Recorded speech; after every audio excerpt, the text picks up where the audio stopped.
Welcome to the Yappy Hour, powered by Yappily, where dog guardians meet real talk, expert advice and waggy tales. I'm your host, Nathan Dunleavy, and today I'm generally thrilled and so excited to be joined by someone whose name has come up in so many of our previous episodes. Sarah Fisher is here. Sarah is a behaviour counsellor, educator and the founder of ACE, Animal Centered Education, and her free work method has inspired dog professionals and pet guardians worldwide. It's all about understanding the dog in front of you, not just managing behaviour but seeing beneath it. Today we're talking about observation, gentle guidance, trust building, and what it really means to walk beside your dog rather than control them. If you've ever felt like there's something more your dog's trying to tell you, this one's for you. So grab a cup of tea, settle in, and let's get started. Welcome back to the Yappy Hour, powered by Yappily. I'm your host, Nathan Dunleavy, and I'm so excited to bring you another episode of the Yappy Hour today. Even more exciting that we have the amazing Sarah Fisher joining us today. Hi, Sarah. Welcome to the Yappy Hour. How are you? Hi, Nathan. Thank you for inviting me. I'm great, thank you. You are most welcome. You are a very busy lady, and I appreciate you taking the time to, spend your... We're recording on Friday evening in June. Well, July. No, it's early July now. And I appreciate you taking the time. You are a very busy lady, and I'm just been so looking forward to this chat. So, Sarah, ACE free work. We're going to be chatting all about ACE free work. So for our listeners and viewers, ACE stands for Animal Centered Education. Sarah, for those dog guardians who have never heard of free work, actually, I'm asking the wrong question to start. That's because I've got so excited that I'm chatting to you. I've literally gone in on the wrong question. Right, rewind. Brilliant. Right. Anyway, how did your passion for animal behaviour and welfare begin, please, Sarah? Oh, great question. Right back in childhood. Both sides of my parents, both paternal and maternal grandparents, had animals. Dogs were a huge part of our lives for generations. And my father in particular would always remind me that the animals that were part of our family were there because we'd invited them in. They hadn't chosen to be with us. And as a result, we had to always put their needs first. He was also not obsessive, but really, instilled in me that need for animals to have access to fresh water at all times, to have their needs met. We took care of our own needs. And so that whole connection with animals and choice and being sentient beings and being a very much valued part of our family was instilled in me in a very early age. And my aunt's Labrador had arthritis in the left hip, and as a child I was told we could pet him if he enjoyed that, we could engage with him, but we were not to touch him on the left hip because it was uncomfortable, and if he growled we would be the ones that got into trouble. So just so much knowledge from a really early age that I think drives what I say. Yeah, I absolutely love that. Love that so much. I'm a bit of a late bloomer. I didn't get my first dog till about 10 years ago. And now I'm obsessed because I've got 7 dogs. So like the crazy dog man. That happened to me. My parents wouldn't let me have a pony. It is. Yeah, sorry. My parents wouldn't let me have a pony when I was young. They didn't want me to grow out of the pony, and then we'd have to rehome the pony. That would be too awful, and we couldn't have afforded 2 ponies, so I wasn't allowed one. So as soon as I was able to start collecting horses, I did. And at one point, I think we had 15. Wow, brilliant. Horse collection. Well, I waited until I met my husband and we got a house together because I'd lived in a flat, and I was like, right, we've got a house, we're settling down, getting a dog. Good. And then 7 dogs later, here we are. Life, I love it. Brilliant. It is complete. Yeah, we wouldn't have it any other way. Sarah, thank you so much. What led you to the development of ACE free work, please? Nathan, that's an hour-long answer in itself. I have been known to speak for 45 minutes without drawing breath, answering one question, as people that have heard me speak before can confirm. You said that offline? Yep. So uh, I think a big part of free work is influenced by my childhood again. When I was on holiday in Portugal with my family, long before Portugal became a tourist destination and hotspot, we would rent a villa in this tiny town that's now, I'm sure, hugely popular. And my sister and parents would be sunbathing on the beach, and I'd be off exploring the rock pools in the company of some of the street dogs. And there were free roaming dogs that belonged to the community. And I would kind of be adopted by a dog, or maybe I adopted a dog.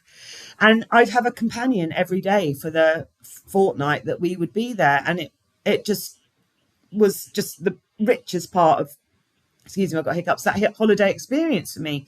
Didn't have any toys, didn't have any food. It was yeah. the joy of exploring. And then the same at home. I was lucky enough to buy my own dog when I was 11 with money that I'd been gifted in a will.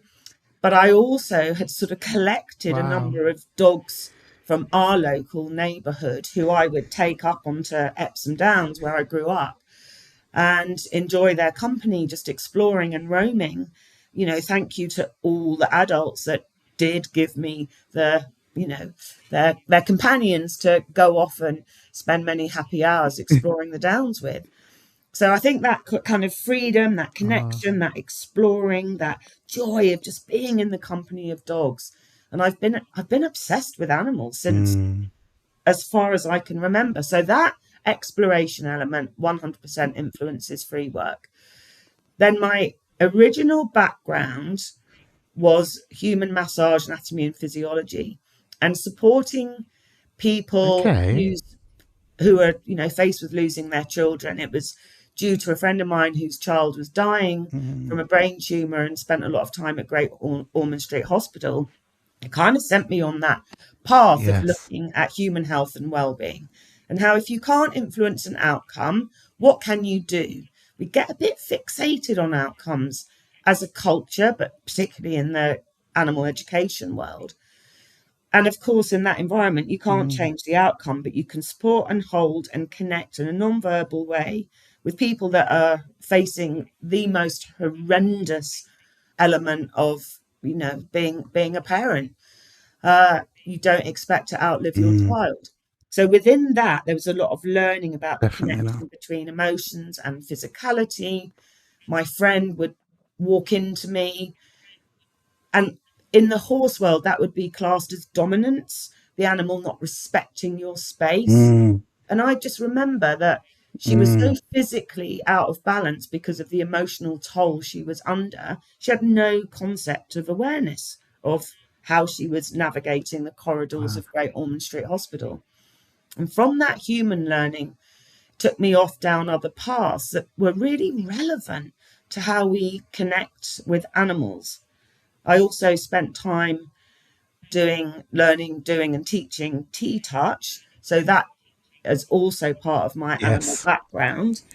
And always then looking Lovely. at how we could help dogs settle in the space that we'd created at Tilly Farm when they were new in that environment. So for my one-to-ones, I would have kind of enrichment engagements ready, but this was before the snuffle mat existed. Can you even imagine life before snuffle Yeah. mats? And people would say, "Oh, my dog's not Yeah. interested. My dog's not interested in things like this. We've tried for foraging and engaging the nose and everything." And I would raise the stuff off the ground so it wasn't at floor height. And suddenly these dogs were really interested, much to the amazement of their caregiver. Because if a dog's physically and or Yeah. emotionally, and the two often go together, uncomfortable, they don't feel safe putting their nose to the ground. And changing the way they were able to engage with those items not only helped the dog relax, it helped the caregiver relax. It made learning easier for both the caregiver and the dog. And also, what was really noticeable was the caregiver would share more of their story and their struggle with their companion and the companion's struggle with me earlier on in the session, as opposed to, as many people will know, kind of skirting around maybe the major element that is causing such disruption in their life and only mentioning that at the end or towards the end of a session. And it's a really common thing that we have to build up trust. The person might only share something more significant when they know they've got what I call the get out clause, it's time to leave. And we were having amazing outcomes because the dogs were so relaxed when we moved into Wow. different areas of the farm. The relaxed lead walking was like almost instant. They were less hypervigilant, looking for wildlife. They were able just to stand and process the sight of my horses or the wildlife on the farm. So they were kind of sowing the seeds for what we now call free work. And now it's this amazing integrated method influenced by Cookie Dough Dynamo, who joined me in 2008, and Henry, who joined me in 2017.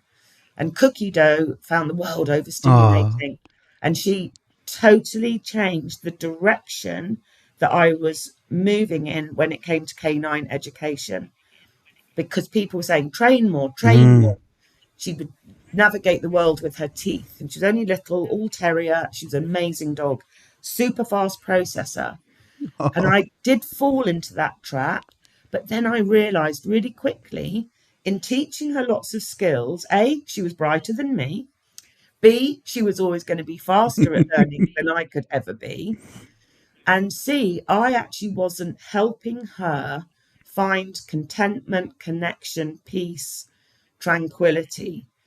All I was doing was redirecting the way she interacted with her world into different scenarios, onto different objects.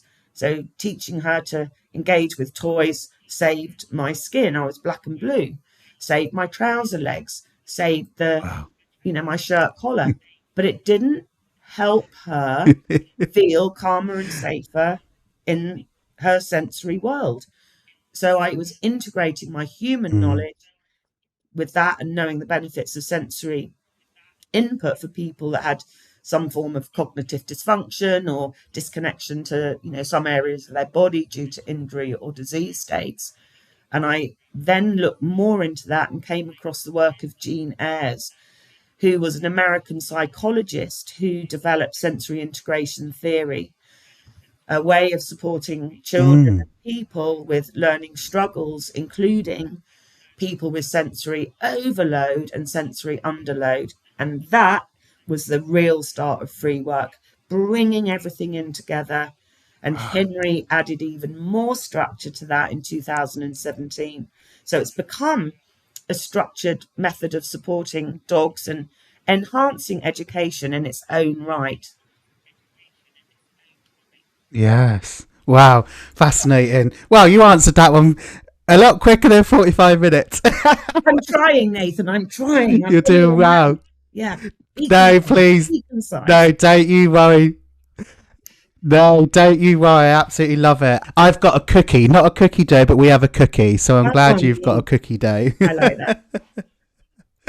Brilliant. Sarah, do you know what? Ace and Ace Free Work and you have been mentioned in so many past episodes of the Yappy Hour. Everyone says Ace Freework and Sarah Fisher. What does it mean to you seeing the reach and impact that it's had? It really moves me, and it really humbles me, because I spend the majority of my life in a glorious ace bubble, connecting with people that are looking for this learning, this way of supporting, this way of improving observations and enhancing the lives of their animals, and obviously enhancing that relationship and their life with that animal. So I I am Mm. blessed with an amazing ACE community of incredible teachers, people that have been there from the beginning. My amazing ACE instructor colleague, Sarah Whiffen, who's been there for 18 years Yeah. since we started to explore some of these Wow. concepts with the dogs of Battersea, where I first met Sarah. Yeah. And I see that reach. I see the feedback. I see the joy of new students seeing their dogs through new eyes. But I have no concept Mm. other than that of how far this spreads. And when somebody said to me recently, Wow. you have no idea how many people talk about this, it it can't Yeah. yeah, I'm not often lost for words, Nathan, but it really is Oh, just bless. quite extraordinary and really moving, because I don't think I have developed free work. I don't believe I own free work. All the dogs that have been a part of my life, and the horses too, have shown me the power of standing back, watching more and doing less, particularly Cookie Dough and Henry. And Yeah. there's a dog at Battersea who Yeah. showed me the value of having different textures underfoot. That saved his life. And these amazing animals are still being Yeah. honoured, and they're changing lives and they're saving lives through all they shared with me. And that, Yeah.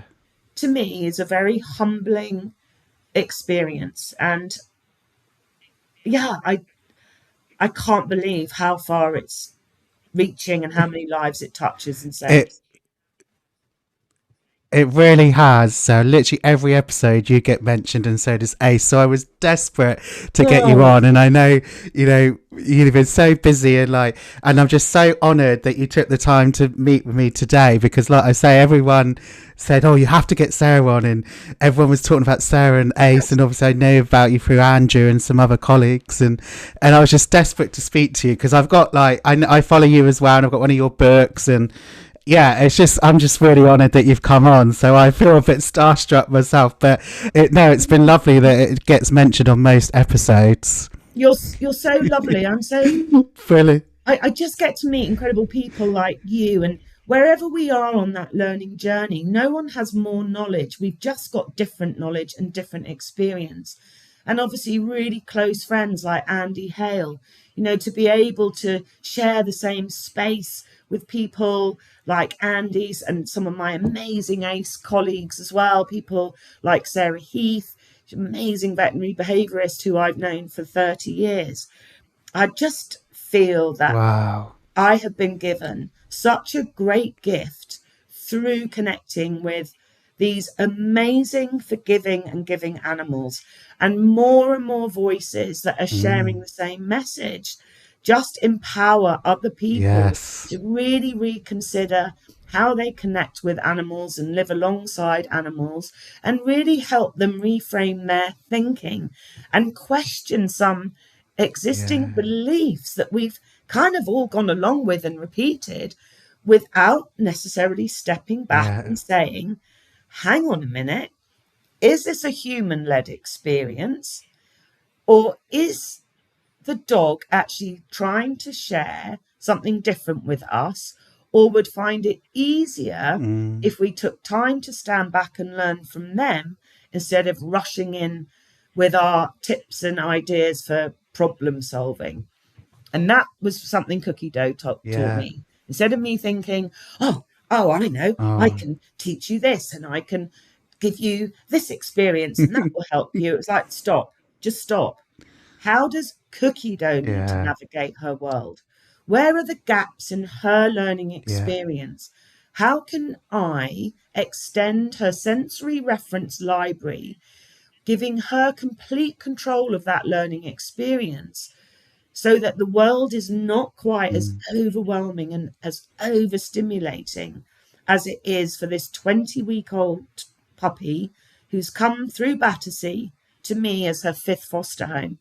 mm, And I just love, wow, I just love bless, meeting people like you, Nathan, who are part of that sharing of these incredible adventures that we can have together, and exciting new discoveries. And really supporting people, saying you're not alone if you're seeing what we're seeing, and if what we are saying is Yeah. really resonating with you, but you haven't maybe had the courage Mm. to stand up and say, what I've learned, what I'm being taught has been a great experience, but it's not right for me and my animal companion. Mm. Yeah. They're our greatest teachers, aren't they? And I just Absolutely. love when you say, we just need to slow down. Yeah. Less is more. Observe and listen. That's all we need to do. One thing I'm Oh, sure brilliant. Right, we're going to move. one thing I'm sure Oh, I no, go on. Please do. yeah, one thing, for example, in free work, basically free work, think some enrichment engagements alongside education with exploration, with the dog being the pilot of their own learning experience. And our role is air traffic controller to guide them back to a safer flight path if necessary, or maybe be their co pilot from time to I time. love that. And we call what we would create as a snuffling opportunity or as a licking opportunity a station. So we might have a base and then a topper that could be a range of snuffle mats, different silicone mats. So we kind of create all these different layouts, and then we can modify that. Rule of, not rule of thumb, little tip. Generally, you don't want the station higher than the top of the dog's front legs. So it's not about the dog stretching, and it's not about the Mm. dog necessarily having to bend and pick everything up off the floor. We do put treats on the floor so the dog doesn't No. have to approach something that may be visually very different, anything that might be a novel texture before they're ready. And then we just kind of hang back and watch Yeah. the dog's happy to explore on their own. But one, and we see these amazing Yeah. patterns that we just have never observed in any other context, but the dogs have been doing them in other contexts, but we just haven't really been aware. It's not been on our radar. And the main thing, one of the main things, Mm. is how people choose to greet people and pick up that data. And I 100% will have talked about or shared or maybe taught, oh, yeah, put your hand down, let the dog come and sniff the back of your hand. And when we actually watch dogs in free work, guess what, Nathan? They don't do that. What they do is they explore their environment. The anxious dogs more likely to explore in an anti-clockwise direction. Not all, but a strong Mm. number, high proportion of anxious dogs navigate the space in anti-clockwise fashion. So how does that fit with what we Mm. might do when we're out and the dog's on a leash? Because traditionally we handle our dogs on our left, so we're more likely to turn a dog to the right and interrupt their need to explore moving in an anti-clockwise direction. Some dogs need to stick to the boundary, the wall, first of all. So how can we replicate that? We need to avoid taking those dogs across open parkland, keep to a hedge, see what the dog needs when they're in a new space. And once they then start to explore Mm. free work, what they do is they just casually glance towards maybe two or three people, or maybe only one, never the whole group, go back and forage in one of our very creative stations, and we name them after the dogs that inspired them. Then they lift their head up and air scent towards, go back to foraging and exploring. Then they start this casual walk by just one or two people, even if there's 5 or 10 people in the room. Then they go back to exploration. And then when they're ready, they come and start scenting, if they're emotionally and physically comfortable enough to do it, the shoe and lower leg. Then they might walk by another person. Then they return, maybe in a second session, maybe in the first session, and scent from the hip up, picking up more data from the trunk of the person before they orientate themselves Mm. in a way that they can air scent the person's breath. Hardly any dog, unless there's been a Mm. really strong reinforcement history, approaches the people first. They all explore first. hardly any dog comes and actually sniffs the hand. And the only time they may sniff the hand is maybe that person has already engaged with their dog and has been laying food out in their free work. And then when you see this, you can't unsee it. So we see it in the shelter. We see it with puppies. We see it with dogs outside when unfamiliar people are maybe in that space. Some dogs will wait till the person's left to then scent where that person was standing. And it's mind-blowing. So where did we get the concept that dogs want to come and scent our hand? I'm not criticizing that. I'm not saying it might not be a useful skill to teach some dogs. But we have missed so many amazing patterns, so many beautiful, nuanced engagements, so many subtle conversations. And free work literally puts a spotlight on everything. What dogs need to do when they're starting a session, how many times they might repeat an engagement if we invite them to engage with us, so we can add some life skills into that foundation of free work. What does a dog do when they need to stop, take a rest, maybe go out to the bathroom, maybe have a break completely? The finish clues are also clear, but they're so easy to overlook and muddle up with a dog wanting to learn more or do more. And the other amazing thing that's come out of free work is the majority of dogs will engage and explore free work for about 17 minutes.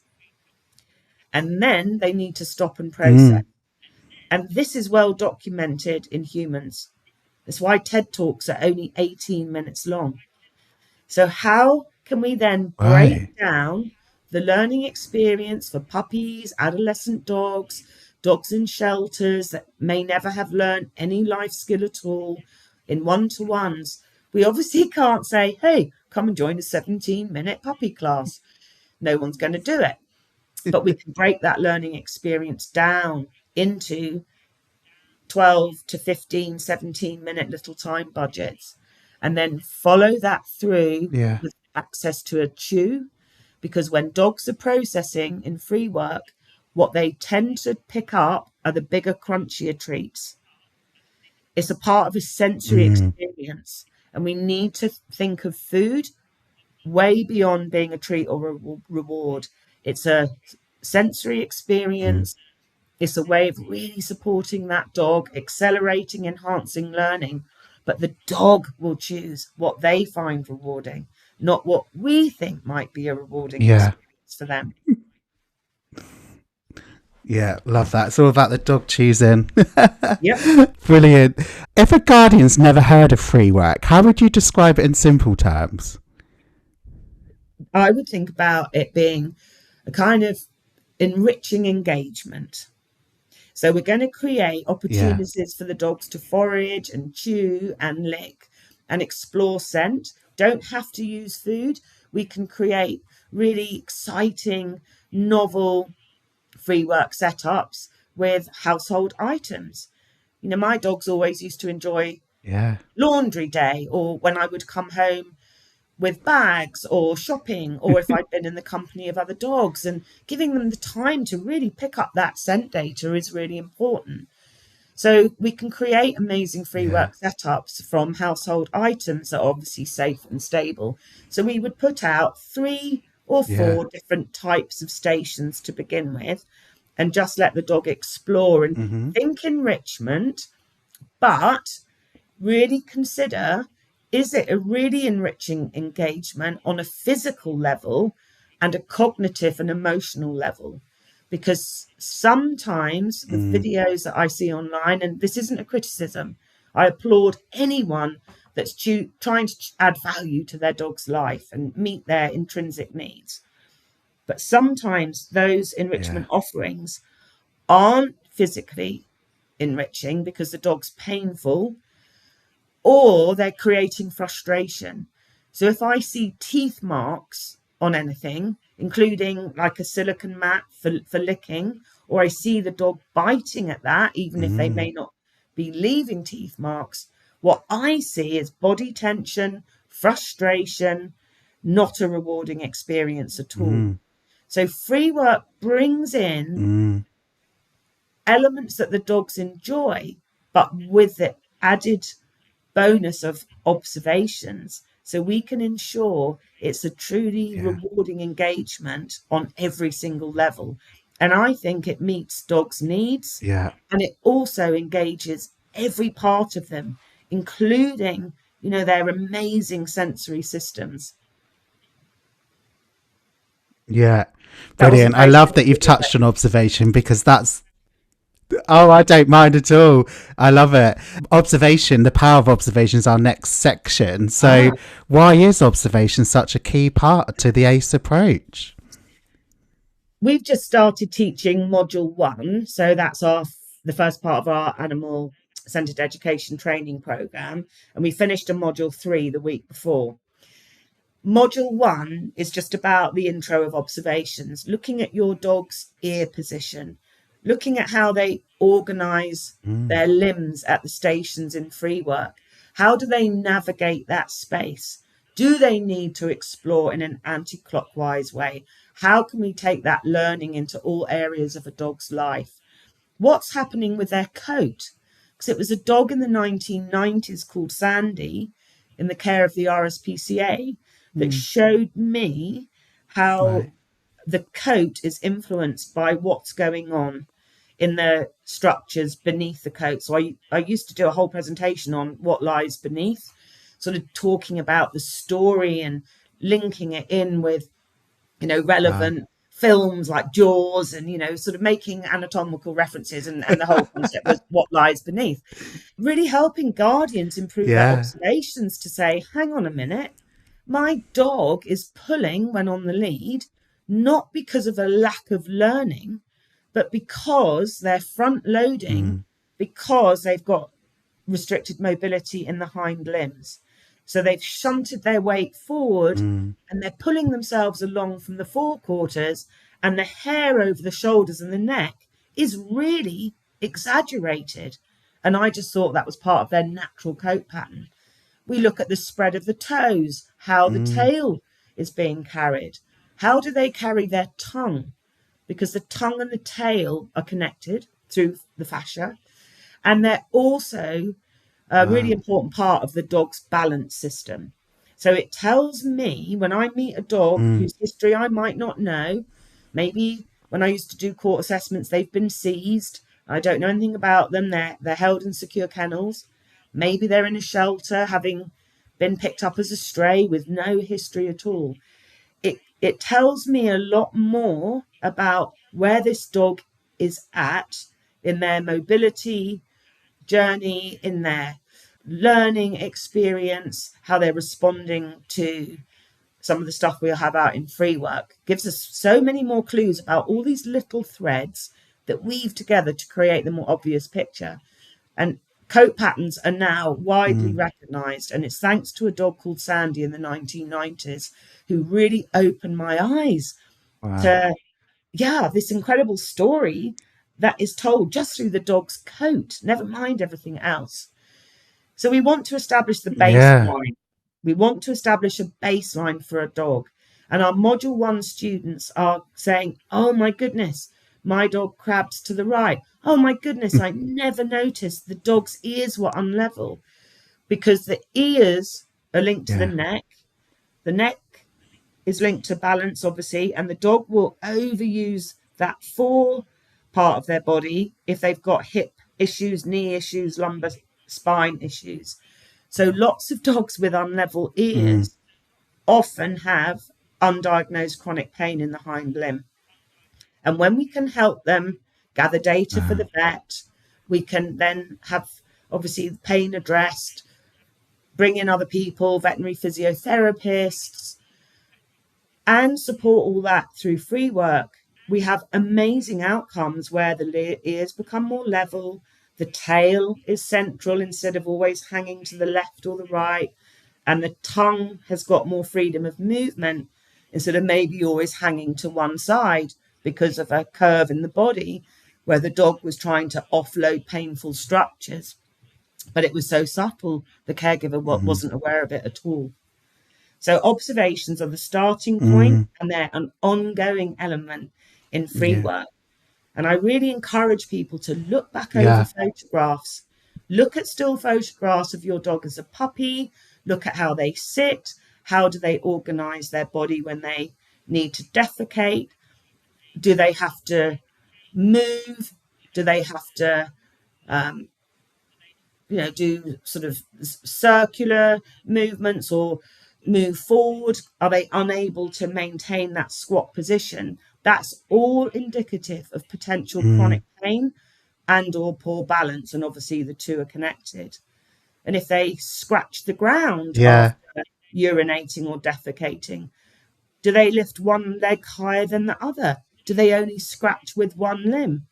If they scratch their neck in response to wearing equipment, or if they've got some level of discomfort or emotional concerns, do they only scratch one side of their neck?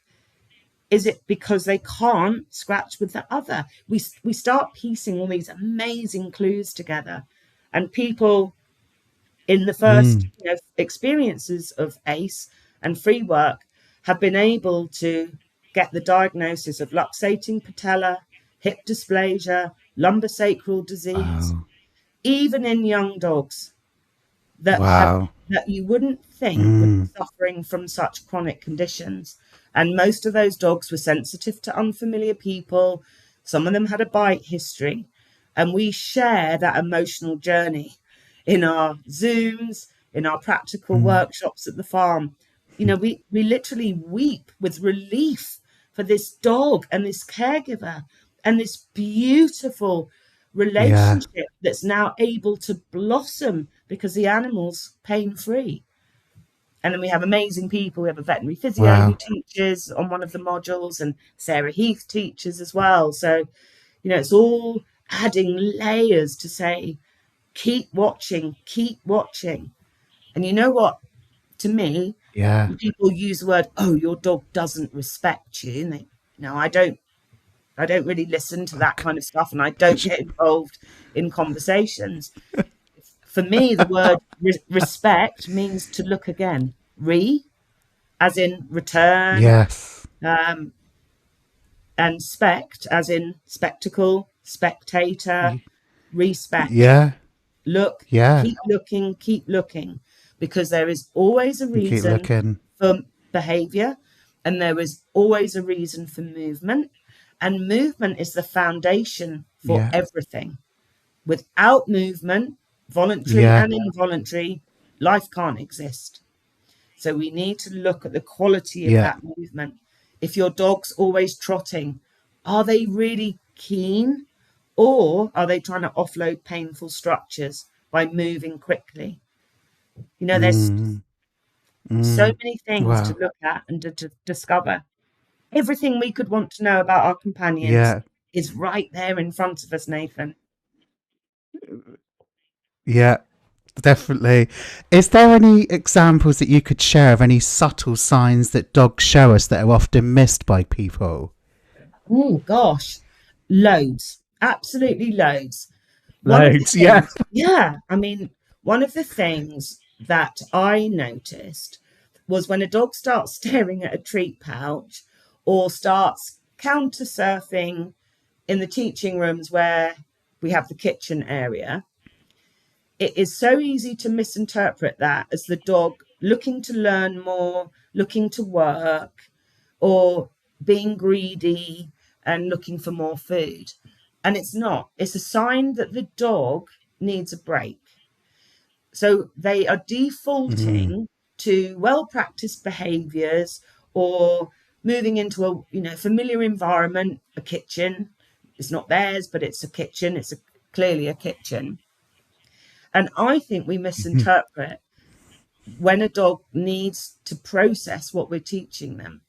If we're not mindful of this 17-minute time budget, and a dog starts to kind of offer lots of well-practiced behaviors, or default to breed specific behaviors that require no thinking, because they're, bred into the dog, we see it as a request to do more with us, or the dog defaulting and disengaging.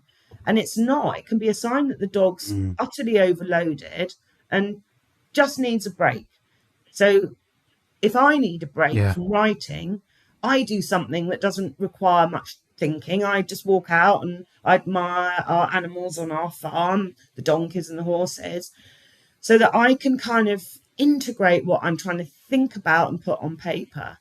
That's not me displacing, it's me exploring and giving my brain time to piece everything together with a behaviour that doesn't require me to think about it. Because walking, we don't have to think about walking unless we have a physical challenge with walking. I don't need to think about being around horses because they're so familiar to me. Does that make sense? So we've missed all these little subtle signs. And we need to talk about comfort eating in dogs, because I see this. They start to request this food when they don't know what else to do. They also look for crunchy treats to consolidate that learning. And we also need to be talking about the sensory side of biting, because all the youngsters that I've been privileged to learn from over the years, like Cookie Dough and Henry and other dogs too, they've all had to navigate their world using their teeth with, significant intensity on the humans.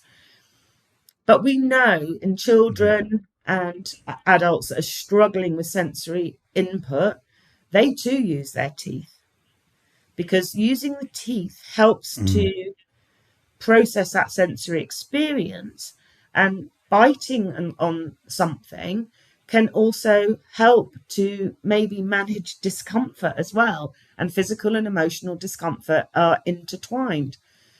And we have this weird thing in the human world where we kind of equate biting with either mouthing. We recognize there's a learning element to this, but it's mouthing or it's aggression. And even in the human world, if we are overcome with emotion, just deep love for a baby, an animal, a partner, we might feel that urge to sink our teeth into them. And even that's got the word aggression in it, because it's called cute aggression. But it's not an intent to do harm. It's a way of managing this overwhelming sensation in the body created by love. So there's just so much we need to explore. There's so much that we want to compartmentalize and have quite a black and white outlook on it. And dogs are so much more beautifully nuanced than we could ever hope to be as a two-legged species who's woefully, inadequate in terms of sensory processing. That's how I feel. We need to be the eternal student of the dog and not fixate on being their teacher. Great. Brilliant. I love that. Moving on to our next part, which is all about connection over control. I hate the word control. So connection over control. How can guardians begin to shift their mindset from fixing, in inverted commas, behaviours to understanding, in inverted commas, behaviours instead? Join free work. Enlist the help of some of our amazing tutors, or create free work for yourself. We give a lot of information away. Excuse me, it's too good not to share. As I said at the beginning, it belongs to the dogs. It was created and developed by dogs for dogs and other animals. So just start to see your dog, sorry, excuse me, with new eyes. Stand back and let them teach you. And then we start to realize how our dogs are able to build connection with themselves when we create free work for them, connection with us, and connection with other elements of their external environment. And the more we focus on the dog's internal environment, the less disruptive that external environment will be. And we start to kind of mirror each other. We don't need to teach life skills in the way that maybe is more traditional in repetition and fun and everything, if we teach these skills within the framework of free work, the dog can opt in and out of that engagement. And we learn more about their learning preferences. We also, in ACE, talk about, is your dog really distracted, or has the dog just disengaged from what you're inviting them to do? Dogs don't lose focus, they shift focus. And we always want to ask ourselves why. Yeah. Question everything, everything you see, Yeah. everything you hear in your wonderful podcasts, including the one that they might be listening today. Question everything, but never question the dog. The dog is always right. Yeah. Love that. Thank you. Sarah, what role does environment and choice play in canine well-being, please? To me, it's fundamental to well-being. If we don't have control over even some aspect of our environment, it can make us feel really unsafe. So at Tilly Farm, we make sure the dogs know where the exit points are, even if they've come in from one end and they might be connecting with their caregiver and free work at the opposite end, that we make sure that they know, but they know that dogs are amazing. We make sure that the doors are open if the dog's worried. If the dog's really fearful, we drive, or we don't, we get the caregiver to drive their car into that free work space so the dog can leave their car when they're ready and return to their car as soon as they're able. And I call it a get out clause. You know, everybody wants a get out clause when signing a contract. So for me, the more control a dog has over their environment and their interaction with us, the deeper the trust, the easier it is for the dog to say, woo, I'm struggling, with a really quiet whisper instead of having to shout. So to me, it's fundamental. It's a really intrinsic need in us all. We all need agency. Yeah. Sometimes you can't have choice. So it's not about saying to dogs, you get to do what you want all the time, because life isn't like that for any of us. But when Henry first joined me, he'd get really frustrated really quickly if a door wasn't open going into the free work area. So I just started having all the Yeah. doors open so he could get there straight away. But as he started to slow Yeah. down, I could keep the door, one of the doors shut, have all of them open, apart from maybe the last door. And then I could have the other doors in the building shut. And then I could leave them, leave them locked and unlock them with him, because he knew he was going to be able to Yeah. access this wonderful experience. He started to self-regulate. I didn't try and teach him. I just let him find that rhythm for himself. And the more we meet a dog's needs, the more peaceful and contented they are in all aspects of their life, Nathan. Yeah, definitely. I'm loving, we're seeing these words consent, agency, and choice a lot more now, and there's Yeah, more of a shift to these, that way, and it's so important. So, ACE in everyday life, how can free work be integrated into daily routines? Are there some simple ways we can do it at home or on a walk? absolutely. A great question. Making sure that they have got access to forage, scent, spend quality time with you when we're not engaged in looking at our devices, doing work on our computer. I started to just kind of hang out with Henry for 10, 15 minutes a day, doing Hang out nothing, with your dog. not listening to music, Yeah, just love it. being. And it was amazing.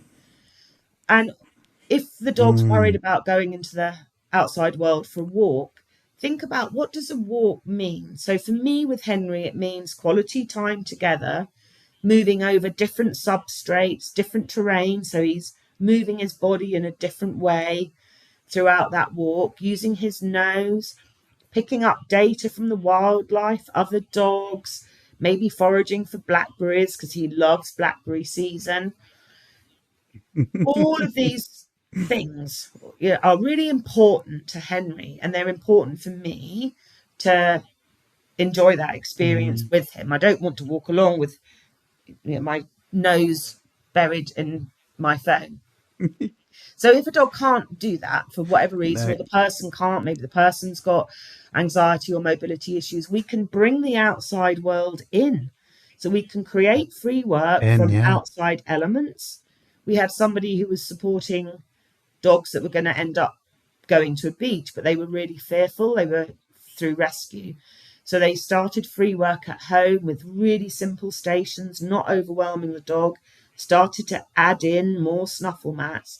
And when the dogs were really comfortable and content in free work, they brought sand from the beach in, seawater, seaweed. They started to bring in some Love of the it. scents and visual information the dogs will meet and explore when they first venture out onto that beach. So we can take as well what we Wow. see in free work and say, I need to raise my dog's food bowl. I need to cover the slippery floors in my home because that's influencing how my dog moves. I need to Yeah. ensure my dog gets to explore a new environment moving to the left because that's what I've seen them do in free work. I'm no longer going to ask my dog to go and sniff the back of a person's hand. I'm going to let them day together. I'm going to take crunchy treats out on a walk. So when my dog starts to disengage and seem distracted, I'm going to recognize I may have walked for too long, or they're worried and they need to decompress with these crunchy treats that they've shown me they enjoy and need in free work. We can take literally everything we learn from our companions in free work and bring it into every aspect of our life. And people are using it, Nathan, for supporting their dogs with all sorts of aspects of canine welfare, education, and care. It's a game changer, and it's Yeah. really simple. It's really simple. Oh, It's great fun. yeah. It, yeah, it is, and that leads us on to how it can help, like nervous and adolescents and rescue dogs. So it can be really beneficial, can't it? Oh my goodness, it saves lives, Nathan.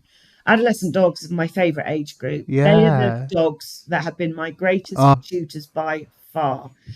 And they're the dogs as well that made me go, hang on, wow. let's rethink this. So Cookie was 5 months old when she came to me, so starting adolescence. And she was a dog, as I said, that made me go, hang on, this isn't about teaching life skills. That's beneficial, but actually I need to learn more from her and give her more experiences that give her control over those experiences. So for adolescent dogs, they have an innate need to climb. Puppies do. So climbing on furniture, really important for adolescent dogs, but maybe not so beneficial for every caregiver. Maybe they don't want their dogs on furniture. Maybe some family members struggle with dogs being on furniture, but it's not the dog trying to dominate. It's meeting a really important need to strengthen the function of the entire nervous system, including the vestibular system, which is linked to balance. And if climbing wasn't such an important part of development, there wouldn't be any play parks for children with climbing apparatus. There wouldn't be. Young beings need Yeah. the opportunity to climb. So in free work, we also create low, safe, stable platforms for the dogs to climb up and over, give them a new experience, and support that amazing sensory system. And for rescue dogs, Yeah. again, we can stand back, give them the chance to explore free from people that may cause them concern. We had a little rescue dog who she's kind of the poster girl for anxious dogs. She had a terrible upbringing in a puppy farm, used as a breeding bitch. Oh. She ended up being Oh. in Battersea and adopted by someone who's now one of our ACE Advanced tutors. And she was so fearful, and her world had been so small, and there was, a lack of really important experiences during really critical periods of development that she just was really fearful and couldn't eat, even in front of her caregiver. And she came down to Tilly Farm, and we just started with her bed, a pickpocket floor forager made by Kate Malatrat. Not sure we can advertise, but they're amazing. And You another, can advertise away, it's fine. pickpocket floor forager is amazing in free work. And another texture. And for the first time, she started to leave her bed and eat. I spent most of my life crying in joy and relief for these amazing animals. I had to give her the That would be me. Yeah, right. I gave her the pickpocket floor forager, changed her world. Her caregiver just started to build on the free work, adding more and more novel things at a very slow pace. Then we could engage with her in free work, even though we weren't that familiar to her. Her life changed beyond belief, thanks to her amazing caregiver, Dee. So for that fearful dog who's terrified in the corner, don't try and coax them out.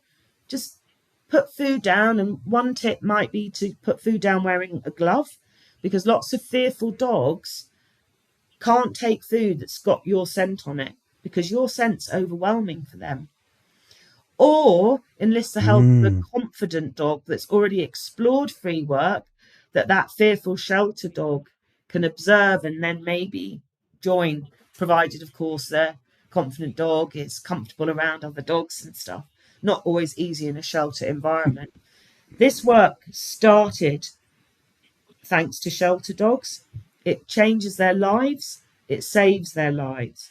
Can it save every dog? No. Wow. Should we be saving every dog? Unfortunately, no. But it's widely used at Battersea and many other shelters, and it enhances the life of the dog while they're in the shelter.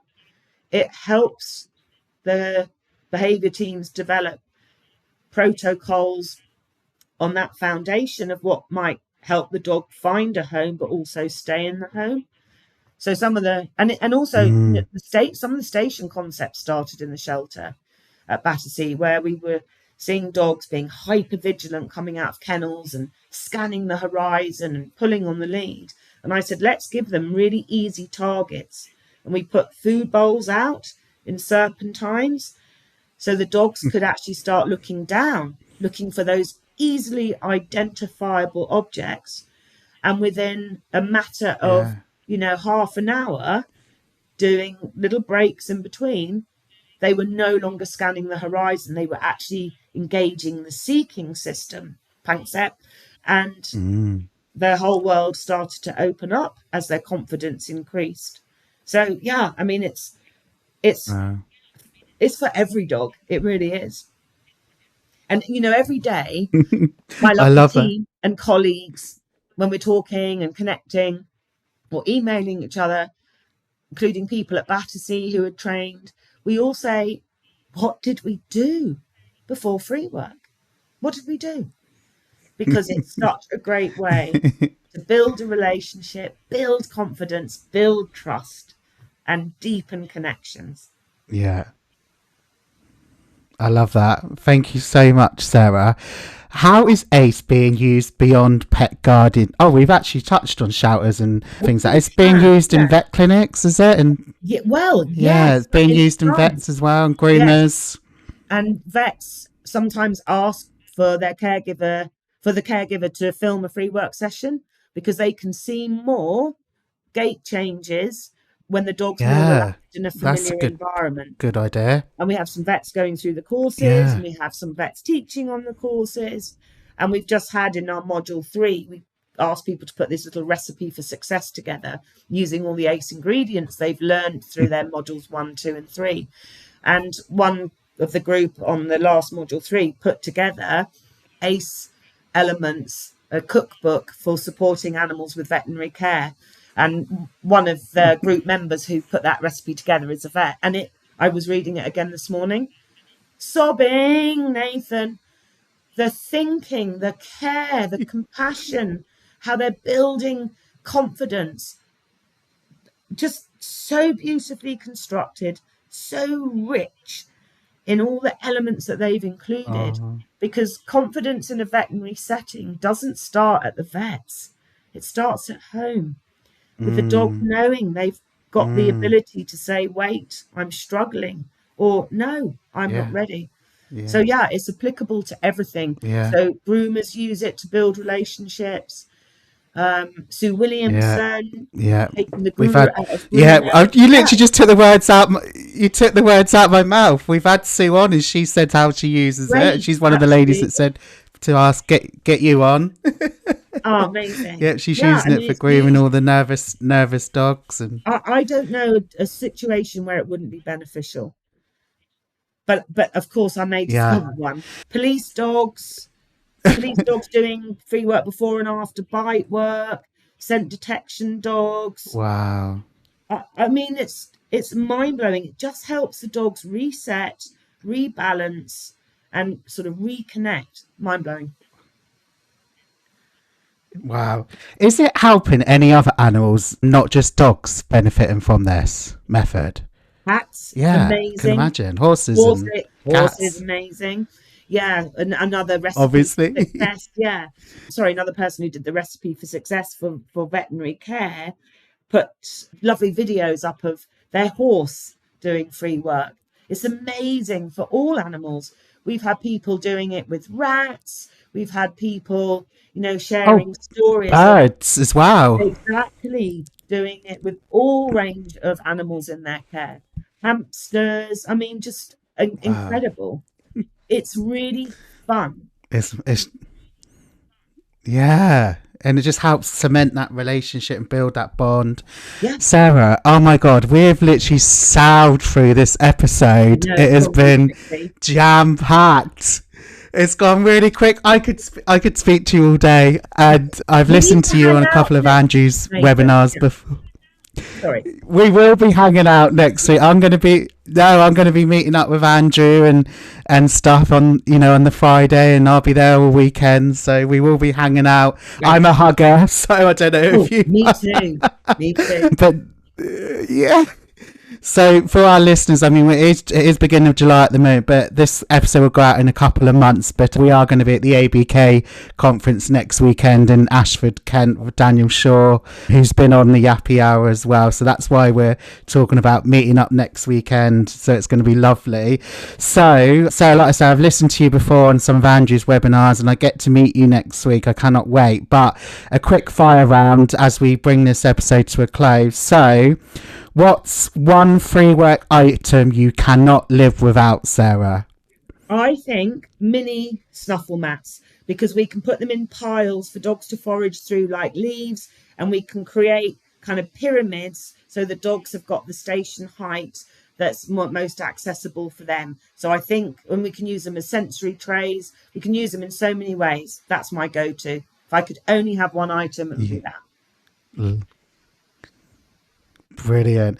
What's the your favourite dog related book? The Observer Book of Dogs that I had as a child. It was a little red covered book. I had one on horses and one on dogs, and I used to read both of those, learning about the different breeds. And yeah, it was my constant companion. So I think I have to go right back to my childhood and say that. And also The Incredible Journey, another huge childhood Love that. favourite. No, I love that. What's one thing you wish every dog guardian knew, Sarah? How to really start considering what a painful landscape looks like for their animal companion, because chronic pain is so difficult to identify in a veterinary setting. The space is too small, there's not enough time, the animal's not relaxed, the caregiver's not Mm, relaxed. It's really difficult for the vet. So I would love more people to fall in love with learning ACE observations, because with good observations, we can ensure our companions are living the best life possible. brilliant. Okay, what's one gentle shift you'd encourage every dog guardian to make today, Sarah? I think to really stand back, watch more and do less, and really think about providing income for the dog and not focusing on outcome. Move away from that sort of goal oriented way of thinking and enjoy being in the moment with these amazing animals. And if we are going to be a teacher, what we need to make sure is we're a really good student. So be a great student of your dog. Love that. Sarah, how can people learn more about you, Ace Free Work, if they want to get in touch? We have two websites, tillyfarm.org.uk, a little bit of information. It's quite an old website. And also we have animalcenterededucation.com, which is our teaching platform that we use. So there's a little bit more information on that. And you can see a list of the courses that we run. So we do online courses, we do online and in-person courses combined, or you can attend an in-person workshop at Tilly Farm as a standalone event. And we also on Tilly Farm website have a list of our amazing practitioners, trainers, associate tutors, advanced tutors, and associate instructors and instructors. So also connect with someone either in your area who also offers courses online. Our team are amazing. They are truly amazing. Yeah. I definitely need to get down to Tilly Farm sometime as well. It's on my list to do. Oh, please do. Sarah Fisher, thank you so much for joining me on the Yappy Hour powered by Yappily today. I've absolutely loved speaking to you. Thank you so much for joining us. Nathan, thank you so much. And I can't wait to give you a hug in person. I'm really looking forward to it, and I'll see you very soon. Thank you.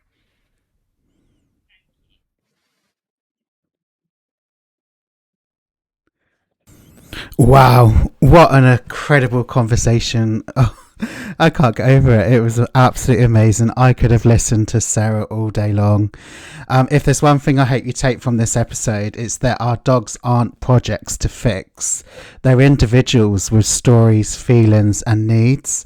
Sarah reminded us of the power of observation, to pause, to notice the small shifts in movement or behaviour that tell a much deeper story. Whether you live with a bouncy puppy, a nervous rescue or a senior soul, Ace Free Work gives you the tools to meet your dog where they are. And maybe, just maybe, it gives us space to grow alongside them too. You can learn more about Sarah's incredible work at www.tillyfarm.org.uk, and we will put all of the links in the show notes. And if today's episode resonated with you, please consider sharing it, leaving us a review, and help us spread the message that there's more than one way to walk beside our dogs. Until next time, take care and keep those tails wagging.